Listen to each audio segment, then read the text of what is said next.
자, 우리가 지금까지 뭘 했냐면 취득이라고 하는 거 여러 가지 사례들을 봤어요. 그래서 이제 어떻게 취득했냐면은 일괄 취득했다. 토지와 건물을 일괄 취득했다.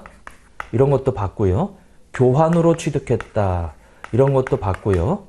이렇게. 그 다음에 이 국공채 매입이다라고 해서 이제 유용자는 취득할 때 국공채 매입하는 것도 좀 봤고, 그 다음에 요거 아까 잠깐 봤는데 현물 출자했을 때 어떻게 측정할 건지, 무상으로 수중받았을 때 요게 이제 취득하는 그 과정에서 이렇게 발생하는 것들이죠, 이게. 그 다음에 취득하는 과정에서 복구원가라든지 이런 것도 이렇게 봤었죠, 이게.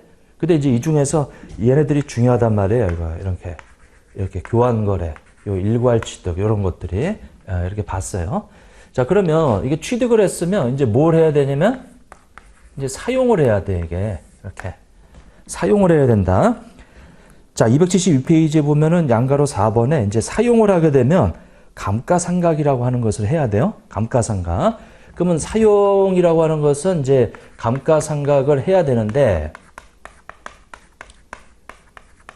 요 감가라는 의미, 가치가 감소한다, 이렇게. 가치가 감소한다. 이걸 보고 이제 감가라고 그래요. 가치가 감소하는 걸 보고. 그러면 가치가 감소하는 그 이유는 이렇게 물리적인 원인에 의해서, 기능적인 원인에 의해서, 이렇게 물리적 원인, 기능적 원인. 자, 이런 두 가지 원인에 의해서 가치가 감소하는데, 여기 물리적 원인은 말 그대로 사용을 하니까, 자, 기능적 원인은 사용을 안 해도 이렇게 진부화되니까, 이렇게.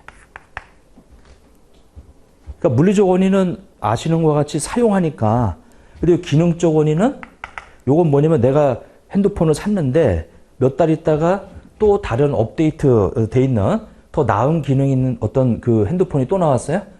그러면 예전에 몇 달 안 됐지만은 새 건데도 가치가 떨어져, 상대적으로. 이게 진부화된다. 그러니까 이런 원인에 의해서 가치가 감소한다, 이거예요. 가치가 감소한다. 그러면 상각을 하래요? 그러니까 상각이라는 말은 제거해라. 제거해라. 근데 뭘로? 비용으로 제거해라. 비용으로 제거해라.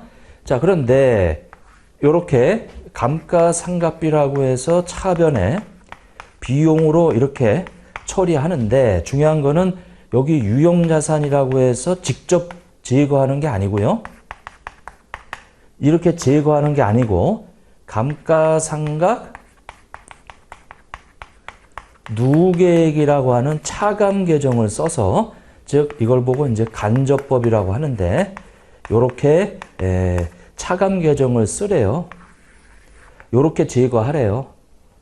그러니까 만약에 기계장치를 10억에 샀는데 감가상각을 예를 들어서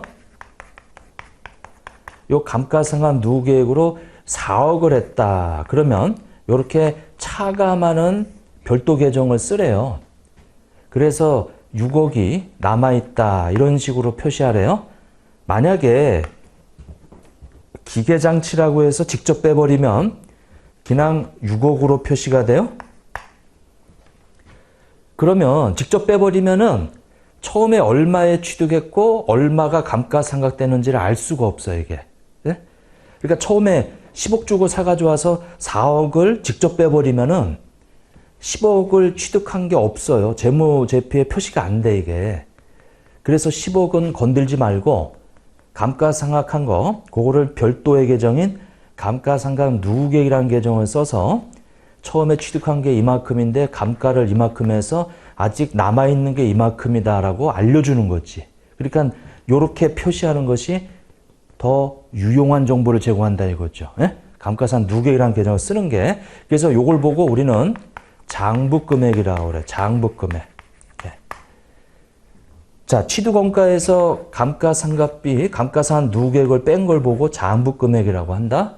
그리고 다른 말로 요게 감가상각한 4억 빼고 나머지가 아직 감가상각이 안 됐지, 이게. 그래서 이걸 보고 미상각 잔액이라고도 해요. 내가 취득한 10억 중에서 4억을 비용 처리했고 아직 비용 처리하지 않은 잔액이 바로 미상각 잔액이다. 직접 빼면은 알 수가 없죠, 이게. 그래서 직접 빼는 것은 안 하고요. 요 간접법으로 이렇게 이제 회계 처리를 한다라고 하는 거죠, 이게.